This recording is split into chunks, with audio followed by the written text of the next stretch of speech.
man, it's time to go. Uh, welcome to a Tuesday morning. Sorry about yesterday. Yesterday we had some technical difficulties. We moved the studio here at Cyber-Recon World Headquarters around a bit. Moved things around, changed the computer out, and man, as you know, when you change things, things go crazy. So yesterday we just had a hard time getting off the ground. So didn't start yesterday. It's one of those things. So we had extra strong illy coffee in our Dallas cup this morning to get us going, and man, it is needed. Lots and lots of stuff going on in the news today. Don't forget, mark it on your calendar. Tomorrow, 7 p.m. Eastern time, we will be doing trivia night. This is a series we've been doing. We moved it from Friday to Wednesday because all this pandemic stuff's getting over and people are out and able to enjoy themselves on Friday doing Friday things. So we moved the trivia night to Wednesday night, 7 p.m. Eastern time, just locally for wherever you're at. Come out. It's free. Doesn't cost anything. We don't look for any personal information, of course, unless you win. If you win, then we're gonna have to get you the prizes. It's a fun time. It's a fun time. Between 40 and 50 questions. It lasts between an hour and say 90 minutes, depending how the play goes. Just a bunch of folks getting together, having a good time, enjoying each other's company, and showing off your trivia knowledge. Do you have the trivia chops? Do you have the skills and security to unseat Mike Bravo? Two times in a row now. I can't say 2 weeks, so we don't do it every week, but the last two cyber events, like last two cyber trivia events, Mike Bravo has just walked away with everything. So I don't know what you guys are gonna do to unseat Mike Bravo. You got to, do something. Maybe he's gonna uh, just win everything. He'll have all the prizes. He'll have all the swag. He'll have all the good stuff. So get out there, see what he can do. Maybe you can unseat him this week. Love to see you out there. Big challenge, the RMF Lifeboat folks. If you are watching, let's see how you can do RMF Lifeboat folks. So on to the news. There is a lot going on. Maze ransomware. We talked about this, I think, last week. They decided to start a cartel. And if you think about it, the way that ransomware works, somehow they get onto your system. Some type of infiltration, a Trojan or phishing or whatever. They get into your system, and before they encrypt all of your data, they make a backup copy. So they have a copy that's unencrypted, and then they encrypt your files. So you can't get to them all, obviously. And then they charge a ransom, and obviously this is most likely in Bitcoin. But they also, in addition to having your data locked up, they also have a copy of your data, which is the scary part. And Maze a couple weeks ago said, okay, we're going to set up a site and we're going to publicly release these files if you don't pay the ransom. So not only are you not going to get your files back, I guess you could get them from downloading from one of these dark sites, but not only are your files encrypted, but now they're going to release them to the public. So they started a cartel. First, they did it themselves. For their own attacks, they would post these files of people that refuse to pay the bounty on the encrypted file. They started releasing their own stuff, and now they've got yet another additional ransomware cartel group that's joined the cartel. So Ragnar Locker, which is pretty big, and they've got their own exploit site. They've got their own site where they release their own unencrypted files to people that don't want to pay the ransom. They've already got their site that does that. So the researchers are not sure why Ragnar has joined Maze in this cartel. But now, the last one we talked about was BitLock. BitLock does not have their own site, so they can't release their own files. So of course that made sense to join with Maze. But Ragnar has their own site where they release this information. So trying to figure out why they've joined Maze. Maybe it is just a big cartel thing. Maybe they're trying to build this ransomware cartel that is going to be, you know, the new mafia, the new mob, whatever. I don't know. Definitely something to watch out for. Obviously, you know, make sure you're using your security protective measures. Have your antivirus running. Be weary of emails. You know, obviously don't follow links in email. Don't open files that come from people you don't know. That kind of stuff. Just best security hygiene practices. The stuff you want to do. Look out for exploits on your network. So watch out for vulnerabilities that are unpatched. These are all ways that these guys get in. Now, once they're in, they encrypt your files. It's kind of game over. Then they've got it kind of locked up once they have control of your system. DARPA is also in the news. DARPA's launched a bug bounty program, and we've seen bug bounties in the past, where it's pretty much open to the what we consider the white hat or the gray hat hacking community. But DARPA's is a little different. It's not really software. It's a hardware integration, hardware and firmware integration that they built this bug bounty around. And the program's called the DARPA's System Security Integration through Hardware and Firmware. And if you've been around the military at all, you know that you got to have an acronym for everything. So this is SSITH. I have not heard the pronunciation of this, but to me that sounds like Sith. Maybe that's what they're going for. I don't know, but they're really focusing on the hardware security stack, protecting the system, right? So in this environment, they built a virtual environment. They put the Sith hardware in place, and then they've introduced systems that have known vulnerabilities, and then they've invited a group of white hat hackers to come in and try to uncover these bugs, to get through the system and exploit the known vulnerabilities. Apparently the bounties between thousands and tens of thousands of dollars. Right now the folks that are included is MITRE,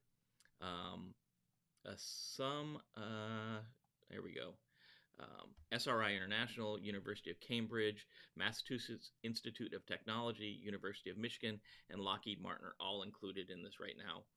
Really, they're looking for folks that are hardware hackers, not necessarily the bug folks that have been around in the past. They're looking for folks that can hack hardware across the wire. So if they can exploit hardware, that's important. Reverse engineering skills are important.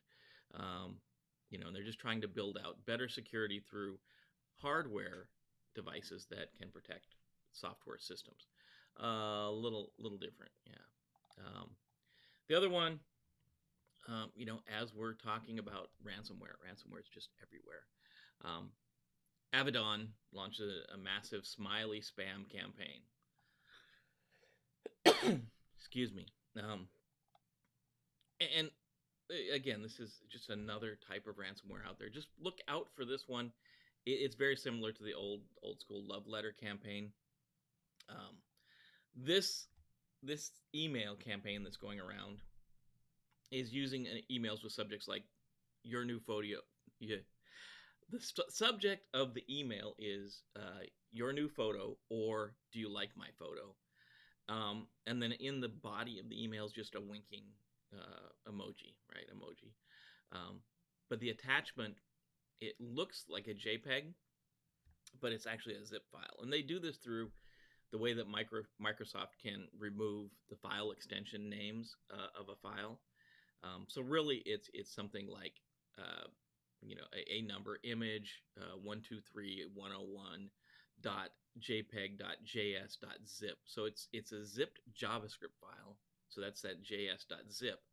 But they've put a JPEG in front of it, and hopefully, hoping that Microsoft drops the zip and the JS off the end and just displays the image.jpg.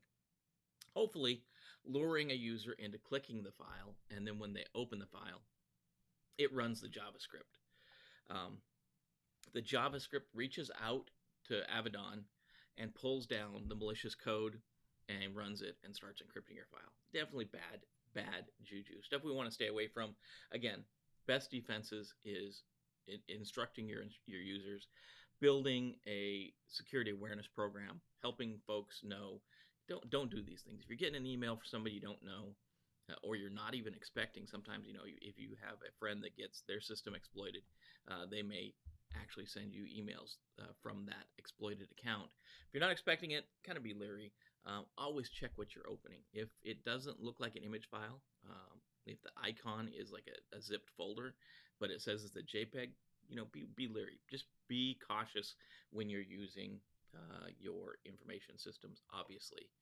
Our last story today has to do with Department of Energy. It's really a directive from, I think, the White House, but really what the government's trying to do is trying to replace a lot of devices and software where they can with U.S.-made products. So the administration seeks a cyber defense plan that stresses made in America or made in the USA. And what they're doing is they're going through energy sector components, and they're looking to replace components that are not made in the U.S. with U.S.-made stuff. Just resiliency for the cybersecurity program, for ease of supply chain, all that stuff. The problem that's been pointed out by Sean Plansky, who's the Assistant Deputy Secretary for DOE's Office of Cybersecurity, Energy Security, and Emergency Response. Wow, that's a crazy title by itself. It says there's like 4,000 small electric carriers stretched across the United States, and these folks don't have a lot of money to put into these programs. So that's the question: how are you going to take care of this? So they put about $6 million into this program so far. If you've ever been around this kind of thing, $6 million, if there's 4 million small carriers that are generally supported by the local tax base, that's not a lot of money to go around. I don't know how they're going to do it. I'm not sure exactly what components we make anymore in the United States. There's so many components that are made overseas. This is operational technology. It's not information technology. So there is a little bit more of it made here. The problem is a lot of it's made overseas. A lot of these components are made overseas. So retooling, maybe some new companies have a chance to build to start making this stuff in the United States. Again, it's not a huge bucket of money they're talking about for this. So, and the power grid is huge. It's big. I don't know how they're going to take this on. But that's kind of the rundown of your news of the day. That's what's going on as of about 7:15 Eastern time this morning. You guys obviously want to know what day it is today for your holiday today. Today is Donald Duck Day. Some people have said it's Federal Donald Duck Day or National Donald Duck Day. I haven't seen it declared as a national holiday, but not one you get the day off, obviously. But some folks are saying that. I know it is Donald Duck Day. It's the birthday, the first time Donald Duck showed up in a show. This was a appearance in The Wise Hen on June 9th, 1934, a long time ago. He's over 70 years old. Doesn't act a day over 20, according to the website. Name is Donald F. Duck. His middle name is Fauntleroy. So yeah, that'd be a good piece of trivia for you to know. Watch some Donald Duck along with his friends. Donald Duck Day. Been around 1934. Long time for Donald Fauntleroy Duck to be around, kicking it in the United States, or around the world, really. I shouldn't say United States. I guess I'm get out of my U.S. focused look at things. So if you're here, you may be here for the second half of the show where we talk about a topic that's coming up. What's coming up today is talking about load balancers. What load balancers do, what load balancers all about. We don't have our cutscene, so we're just going to have to go right to the slide deck. So let's go to the right slide deck. Before I do, let me do a little intro. I am Jim with Cyber-Recon. Welcome to the next session in building your cybersecurity career. Today, we're going to talk about load balancers, something you need to know as a security professional, something that you need to know for many certifications, including the Security Plus certification from CompTIA. So let's jump in to the slide deck and take a look at what in the heck is going on with load balancers. So this is part of Domain 2, That's not compare and contrast types of attack. That's network devices. 2.1, excuse me, load balancers. And let's look at what load balancers do. So, according to Wikipedia, in computing, load balancing refers to the process of distributing a set of tasks over a set of resources or computing units with the aim of making the overall processing more efficient. Load balancing techniques can optimize the response for each task, avoiding overloading compute nodes with other compute nodes when they're left idle. So we want to distribute this task, right? We want to share the load. This provides fault tolerance. Loads moved off of failed systems. If they fail, we can move it to another one. We can we can balance the load. If we do have failed systems, like if we are using load balancing as fault tolerance, when a system fails, the resources are still available, but they may slow because now we have less resources serving them up. It distributes traffic over several resources. It improves resource utilization because we can get more bandwidth going through. We can get to more devices.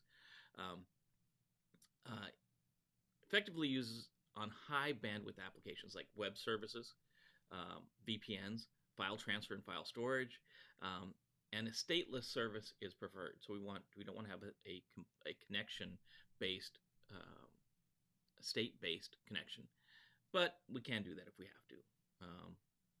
And in the stateless case, any server can continue the transaction. Whereas if it's a stateful connection, that may introduce a little more complexity to what we're doing. So that's good to know. We can use it in both stateful and stateless environments, so don't worry about that. Load balancers work in both, but know that it's best in a stateless environment.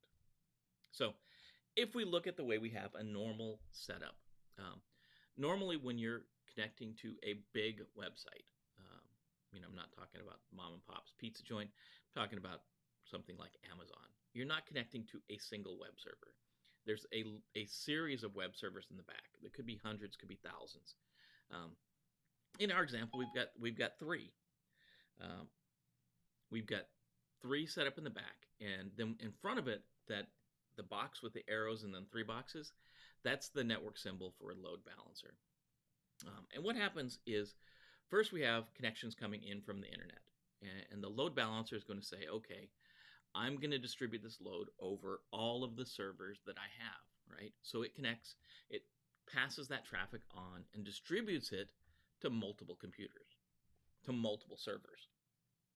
This way, all three servers can work and return it, or depending how we set up our logarithm, we may have one server serving that request, and then the next request that comes in goes to the next server.